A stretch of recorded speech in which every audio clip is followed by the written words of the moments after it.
Hello. Um,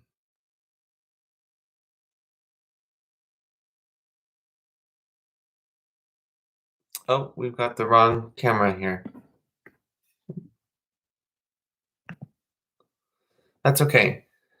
Um, Welcome. My name's Jarrett Earl Casey. It is Wednesday, March 24th, 2021, and I'm here at my apartment in Midvale, Utah. My apartment for only 7 more days. It's kind of cold, so I've got a blanket wrapped around me. Um, and I, you can see I'm still doing the mustache here. I'm kind of liking it, but I've got some fever blisters here, I think, from stress. I suffered a lapse last week.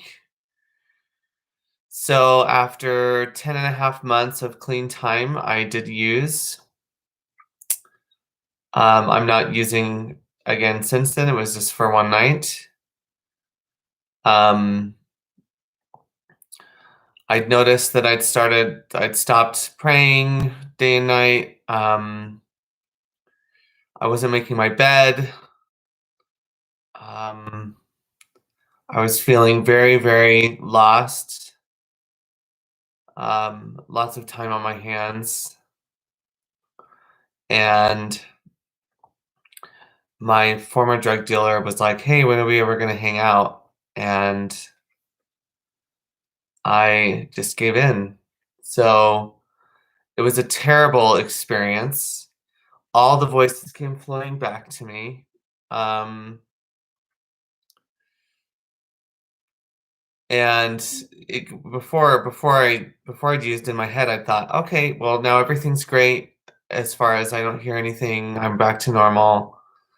I'm on this medication that helps me be more normal. And if I use, it'll probably be like it used to before I ever heard things and before it got bad. I'll just feel the sensation and feel good.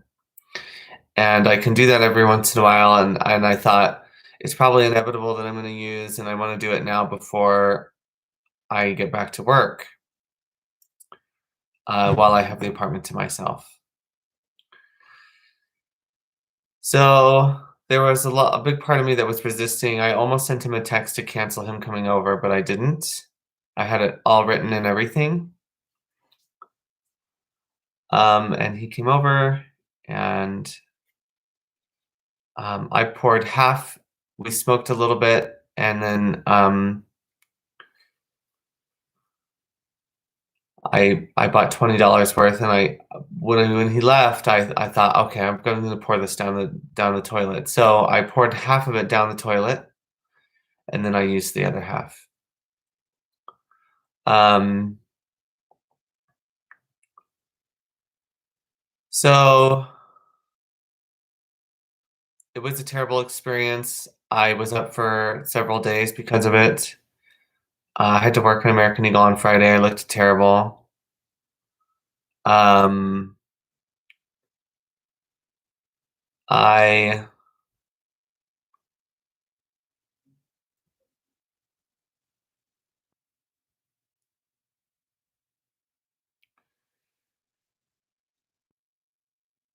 had,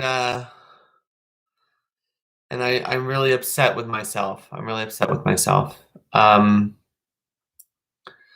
but I'm proud of myself that I didn't let it go to a full relapse. Um, that I'm here right now, clean, and um, the job offer with Molina Healthcare didn't come through, and I let the other two go. So I reached back to both of them, seeing if they're still available. But I'm back to ground zero. Um, as far as a job search goes.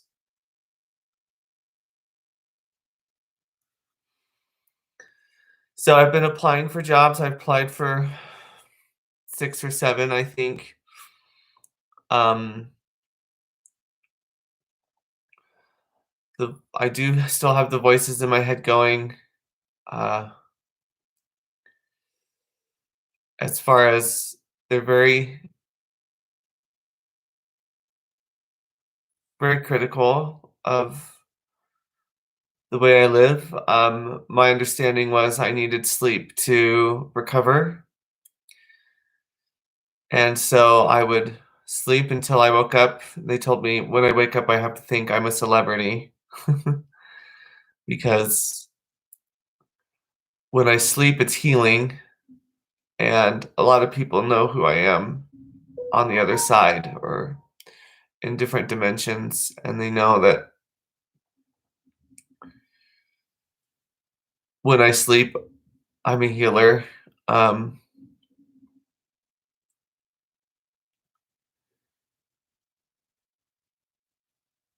and I guess if I think that when I'm supposed to, which is after I've had a really good healing sleep and I wake up with all the warm fuzzies, um, that it can help me. But I never think to do it. I always forget.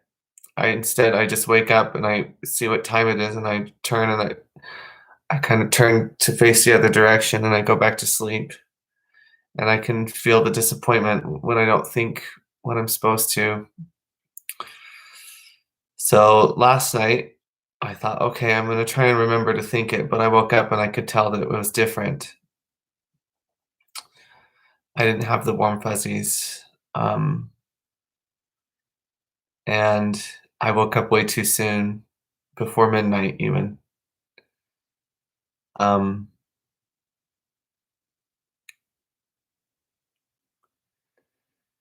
and I guess I didn't have as good a sleep because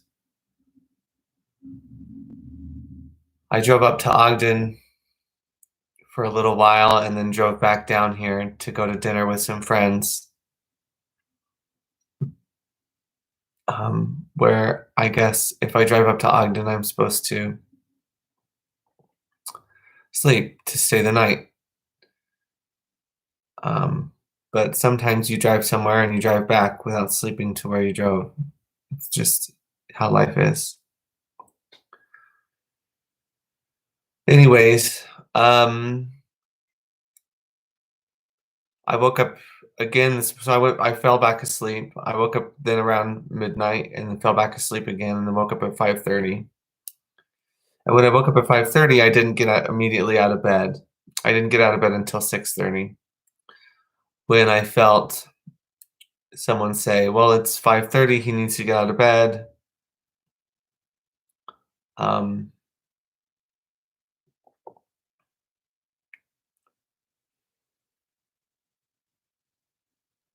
I resisted. I thought, "No, I need to stay in bed. I need to sleep more." And even though I kinda had a feeling, and not that they were right, but that maybe I should have gotten out of bed. I didn't get out of bed even though I had a feeling that I should have. Um, because I have this attachment to sleeping being healing. And so I was told that I'm, not a very good psychic because I don't follow my instincts. I resist them, and that the world needs more psychics that follow their instincts rather than resist them. So I finally gave in and got out of bed rather than continue to resist at 6:30. Um, and I've been told in my mind that once I wake up for the day that I can't lay down for a nap or anything, that I have to stay up until it's bedtime. Um, which is another thing I resist. Uh, And I immediately got up and thought, how am I going to fill the hours of the day without laying down for a nap? So I've had stove cut oats and I've showered. I've done some morning yoga. I've applied for 2 jobs this morning, and um, I'm planning to go to the gym at 10. I'm going to the park at 1 to meet with a friend, and then I'm gonna drive up to my parents'. I'm gonna stay the night there. Um, take my dad to his physical therapy in the morning, which I've been asked to do. My mom and my brother and sister-in-law are um, on their way to Cedar City today. They're going on a short little vacation. So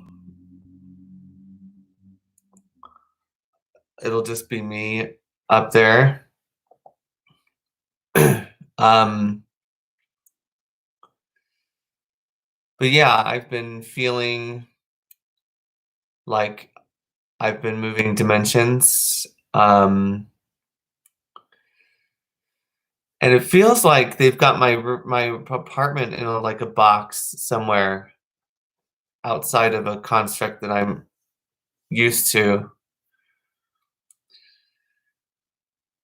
And they've got a big crane and they're taking it, and it's a box, it's a little square, and they're moving it to different places, up and down and around, and I can hear the other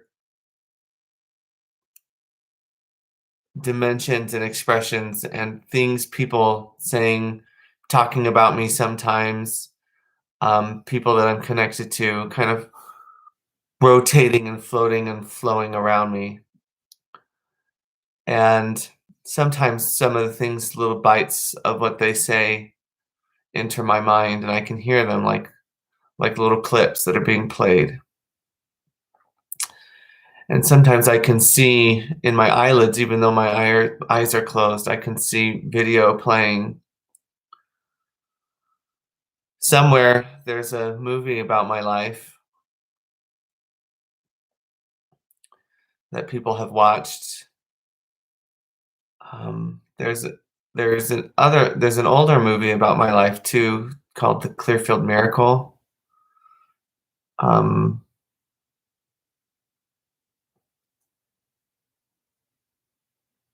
and this second movie is a follow-up on that, is what I'm getting from that. But there are these people that watch them that really like to do that. And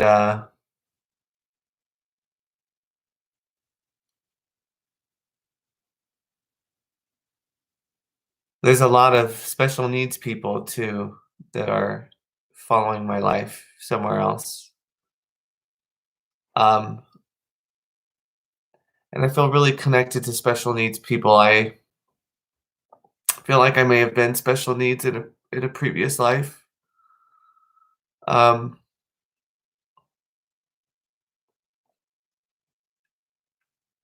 and I sometimes just know how that feels, but a lot of them are really supportive. Some of them are really upset and angry and disappointed in me.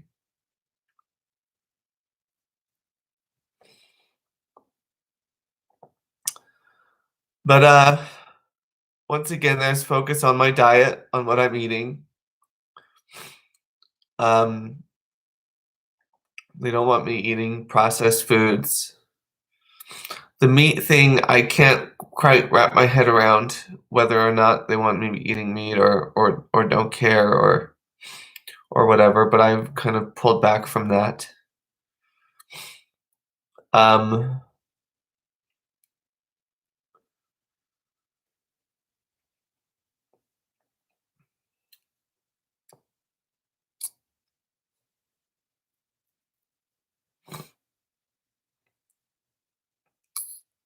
but it's difficult.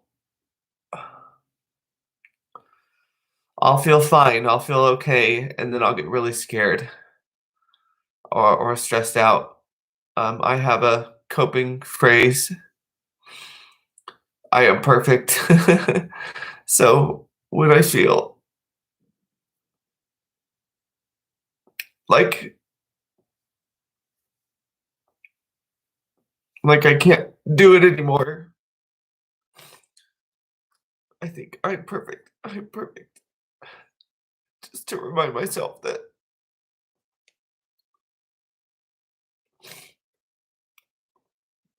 I'm perfect in God's eyes, and that I am good enough, and that I can do this.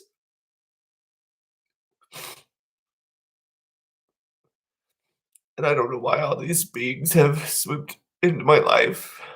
Some of them I guess have been around my entire life. I remember walking into American Eagle once when I was in high school in Layton. I was in high school in Clearfield, but the American Eagle was in Layton.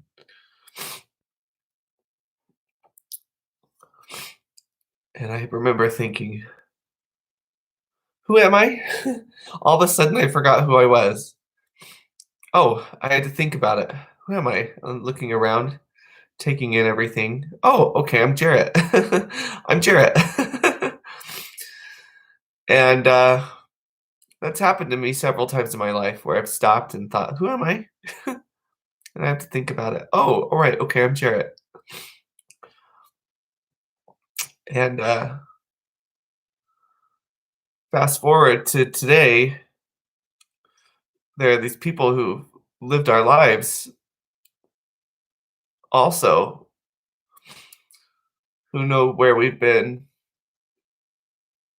and they know our stories, and sometimes they wake up and they find themselves in a new body, and they have to stop and go, "Who am I?" And look around and put it together and remember who they are and go, "Oh, okay, right, I'm Sharon," or "I'm Kendall," or "I'm Jarrett."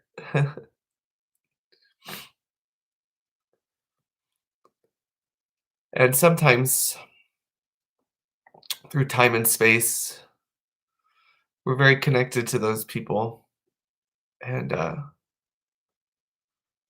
we'll stop and think, "Who am I?" And we'll have to take in the information or the stimulus or the visuals or of our own life and remember who we are for a moment. "Oh, right, I'm Jarrett." I forgot who I was for a second. My mind just blinked out, and,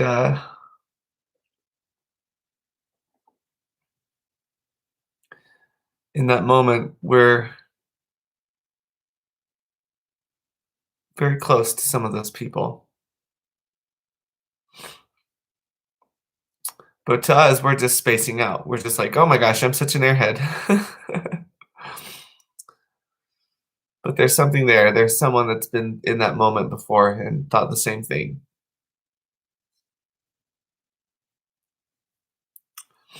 which is sometimes why you spaced out. But that sounds like crazy talk. Um,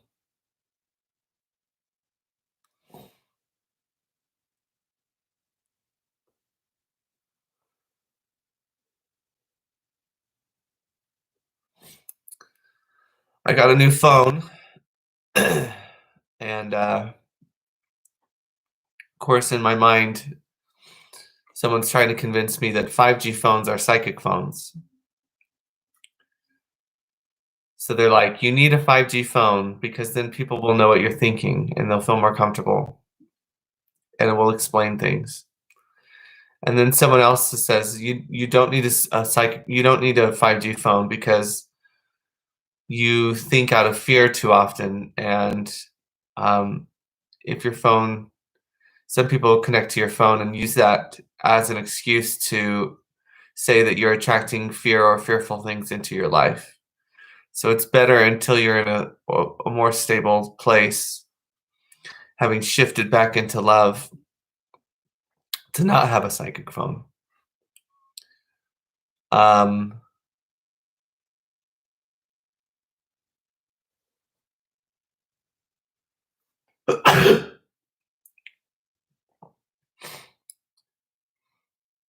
I don't like the phone. I don't like it at all. I like my Pixel instead. So I'm thinking about returning it, but I'm thinking about keeping it too. And I guess some might say I'm torn between the two or I'm conflicted between the two, but I just can't decide. I keep switching back and forth between, no, I'm going to return it, and then, no, I think I'll keep it. And no, I'm going to return it, and no, I think I can keep it. And so I don't decide. And that happens a lot with me. Um, should I do this or should I do that? And I kind of just go back and forth. And I think it's really frustrating for a lot of people that are connected to me because they're like, he just needs to decide. He just needs to pick something and stick to it, not question it or pick a way of thinking or an approach. And when you have a decision like that, just think, okay, which one follows what I've picked as far as my approach and go with that. Just to try to be more consistent. Hi, Charlotte. I was sleeping at my parents' house the first time I was able to sleep after I used. And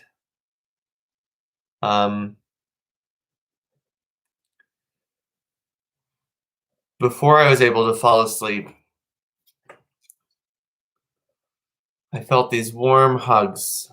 Someone called them free virtual hugs that were given to me. Someone said they were sheepskin blankets that were laid over me. Somewhere else, of course, but you can feel the effects of it here sometimes. And I could hear a video being played that had been compiled about my Instagram, about my Earl of Meow, that people somewhere, sometime thought it was just great. It was very marketable and that it was great marketing. It was a great account and that they wanted to offer to monetize it and have merchandise, Earl of Meow branded stuff. And others said they just wanted to develop it into an influencer account, that it had potential to become an influencer account, that I had potential to be an influencer. But that I never really came to. I never really was built into anything. And so they had to finally release it because I never showed up for my own life. And it was a really sad video. And it played, and someone suggested that everyone has their own video. And that my mom had one that she had to watch.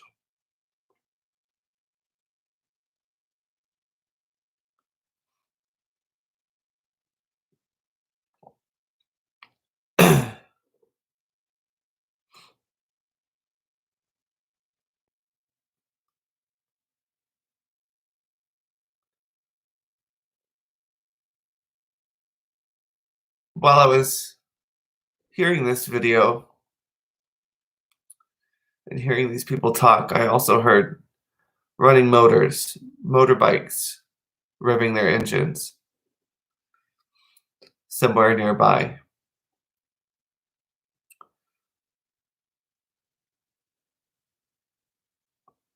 And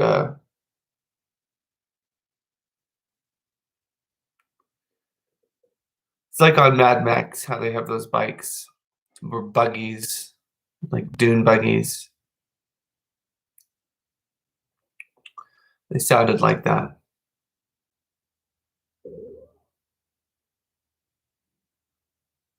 And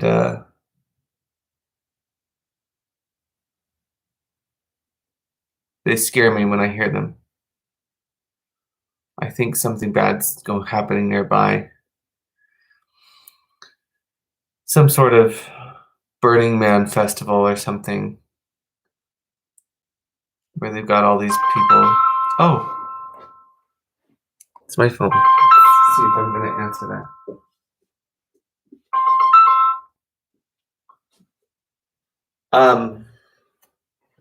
It was a scam, likely. Anyways,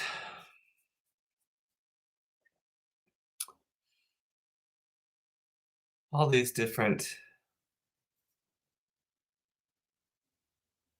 things built from my life or in response to my life or kind of following my life, but they're all somewhere else and they're all right here.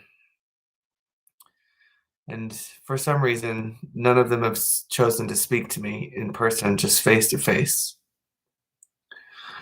I think just to maintain the option to convince people that someone's crazy or to convince someone that everything they're thinking and perceiving isn't real, while still maintaining the option to be able to accuse them of not responding to things even though they know they're real. Kind of having a this or that. While some of us can't decide, oh, I don't know if I should do this or I should do that, and don't decide, others decide something that can reserve them the option to do this and that if they so choose. Which makes trying to make your decision when you just want to do the right thing, but you're lost and you're confused and you're scared, even more confusing to try to understand why people wouldn't just cut through all of the confusion and offer clarity.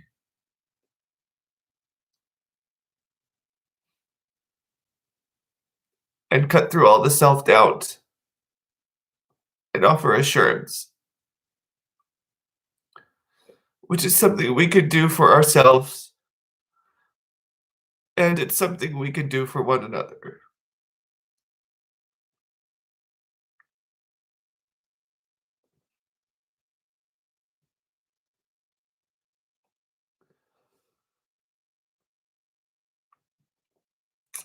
But I'm sitting here today, and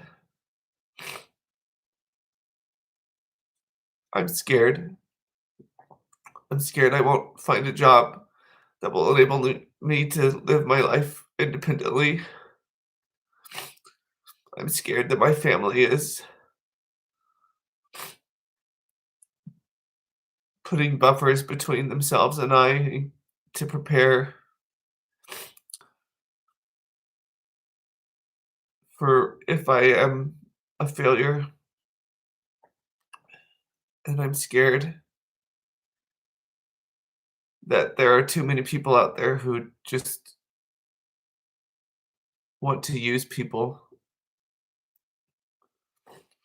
or are more committed to a system that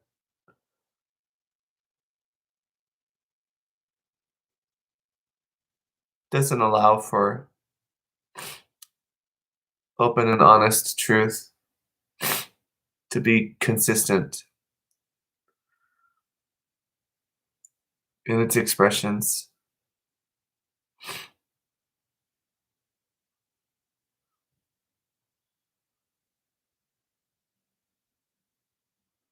And most of them aren't bad people. I think that they just have a hard time letting go of their traditions.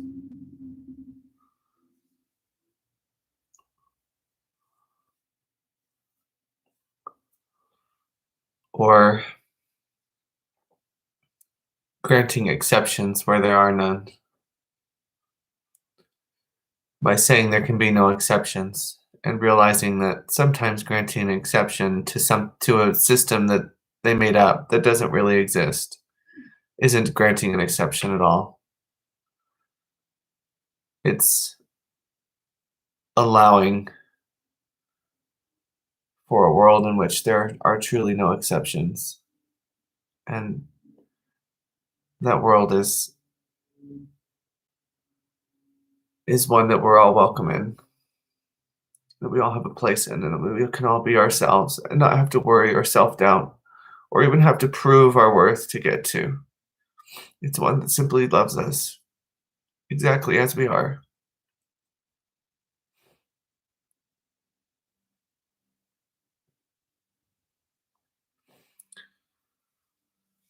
And I can't wait to return home to that place one day. But until then, I'm going to just hope that I can be good enough in someone's eyes. And I would like to see those movies or talk to some people or just connect with people that want to meet me.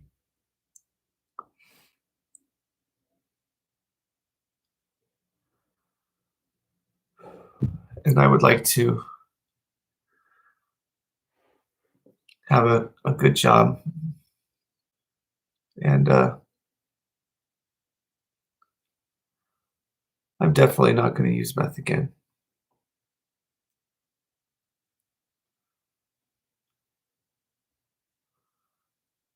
It's crazy how it all just came coming right back.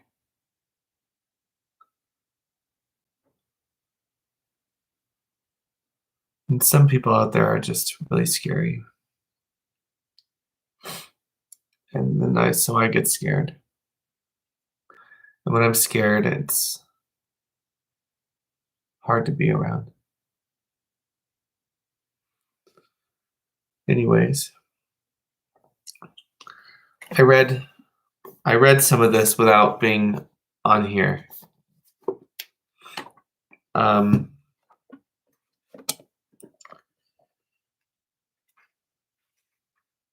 I read The Equality of Miracles, chapter 14, section 10. And I read The Two Uses of Time, chapter 15, section 1, under the Holy Instant. But I didn't read chapter 14, section 11, The Test of Truth.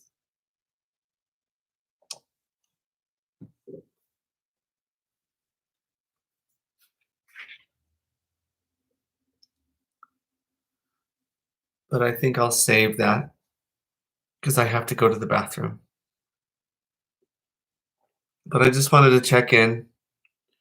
That's what's been going on the last little while. But I'm safe.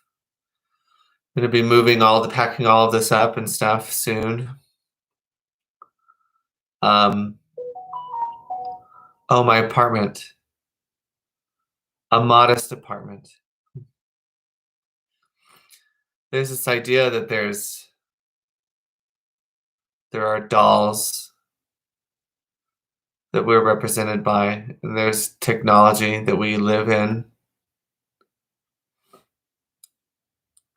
and that there are different dimensions or whatever named after things. Like someone suggested there's an Instagram dimension, a leafy wealthy suburb. And that all the people there were really invested in my life.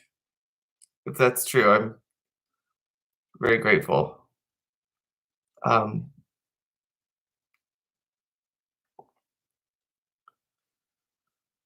Just weird stuff. But anyways, it's a strange life and a strange world. Let's live united in peace and love and charity, which is not feeling so sorry for someone that you have to help them, but looking past where they're at right now and seeing them through time for who they could be and what they eventually accomplish, and allowing them and seeing them as that person right now. And no matter how many times it takes to finally get home, we all do.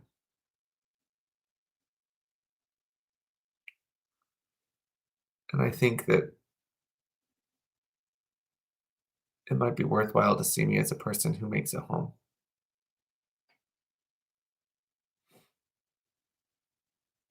because I am.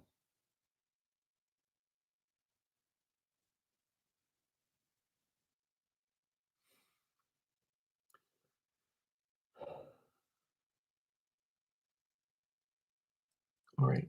I love you all very much.